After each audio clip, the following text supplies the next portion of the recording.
చదువుకోవాల్సిన పిల్లల్ని చితకబాదుతారా? రక్తమోడేలా కొడతారా? మేకులున్న లాఠీలతో పెల్లెట్లతో గాయపరుస్తారా? ఈ దేశం ఎటుపోతోంది? ఈ ప్రశ్నలు మావి కావు. 93 మంది మాజీ ఐఏఎస్ ఐపీఎస్ అధికారులు అడుగుతున్న ప్రశ్నలు. వాళ్ళు రాసిన లేఖ సంచలనంగా మారుతోంది. విద్యార్థులంటే దేశానికి రేపటి భవిష్యత్ అంటారు.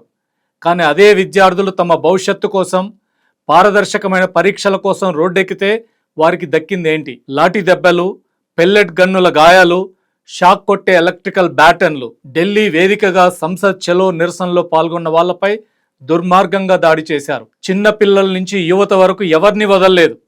అందరిపైన రక్తం చిందేలా పోలీసులు విరుచుకుపడ్డారు. ఇదెక్కడి దౌర్జన్యమని ఈ దేశానికి దశాబ్దాల పాటు సేవ చేసిన 93 మంది మాజీ ఐఏఎస్ ఐపీఎస్లు, మాజీ రాయబారులు ప్రధాని మోడీకి, అమిత్ షాకి రాసిన బహిరంగ లేఖలో నిలదీస్తున్నారు. జూలై 20, 2026 పార్లమెంట్ సాక్షిగా ఏం జరిగింది? పరీక్షల స్కాములతో విసిగిపోయిన విద్యార్థులు, 14-15 ఏళ్ల పసిపిల్లలు శాంతియుతంగా నిరసన తెలిపేందుకు వస్తే పోలీసులు వారితో శత్రువుల్ని డీల్ చేసినట్టు చేశారు. డ్రెస్ల మీద నేమ్ ట్యాగులు కూడా లేకుండా వచ్చి దుర్మార్గంగా దాడులు చేశారు. మేకులున్న లాఠీలతో అమ్మాయిలని కూడా చూడకుండా కొట్టారు. పెల్లెట్లతో చాలా మందిని గాయపరిచారు. తలకు గాయమై కొందరు, టియర్ గ్యాస్తో ఊపిరాడక కొందరు, పోలీస్ దెబ్బలకు భరించలేక కొందరు.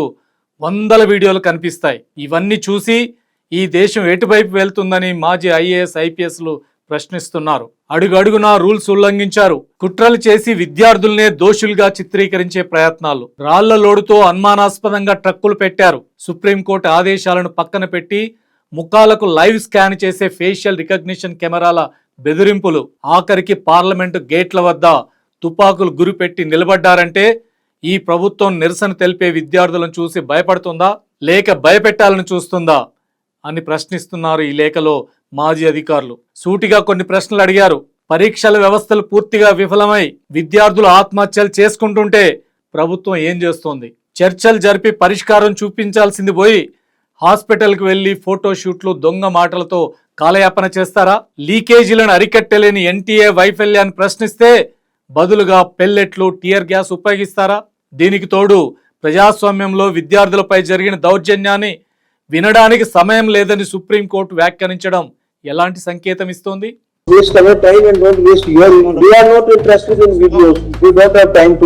రాజ్యాంగం ఇచ్చిన ఆర్టికల్ 19 అంటే స్వేచ్ఛగా నిరసన తెలిపే హక్కును కాలరాస్తుంటే ఈ దేశం ఎటు వెళ్తున్నట్లు? నజీబ్ జంగ్, అరుణా రాయ్, అశోక్ లావాసా, శివశంకర్ మీనన్ లాంటి దిగ్గజ మాజీ అధికారులు ఈ లేఖ ద్వారా ప్రభుత్వాన్ని డిమాండ్ చేస్తున్నారు.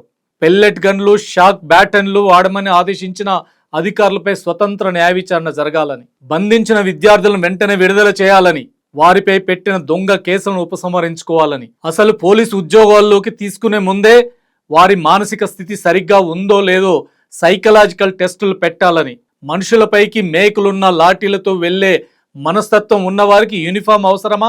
ఎన్టీఏ జవాబుదారీతనంపై విద్యార్థి ప్రతినిధులతో వెంటనే చర్చలు జరిపి విద్యా వ్యవస్థను ప్రక్షాళన చేయాలని గుర్తుంచుకోండి. అణిచివేత అరాచకత్వాన్ని, విద్వేషాన్ని మాత్రమే పెంచుతుంది. ప్రజాస్వామ్యంలో ప్రభుత్వ ప్రాథమిక బాధ్యత ప్రజలకు, ఈ దేశ భవిష్యత్ అనే యువతకు జవాబుదారిగా ఉండడమే. రాజ్యాంగాన్ని కాపాడాల్సిన బాధ్యత పాలకులదే. అలాంటప్పుడు సమస్యలకు పరిష్కారం చూపకుండా ప్రశ్నించే విద్యార్థుల గొంతు నొక్కడం ఎలా కరెక్ట్ అవుతుంది? ఇవి మాజీ అధికారులు, కేంద్ర పెద్దలకు వేస్తున్న ప్రశ్నలు. ఢిల్లీలో పోలీసుల తీరుపై మీ అభిప్రాయాన్ని కామెంట్ చేయండి.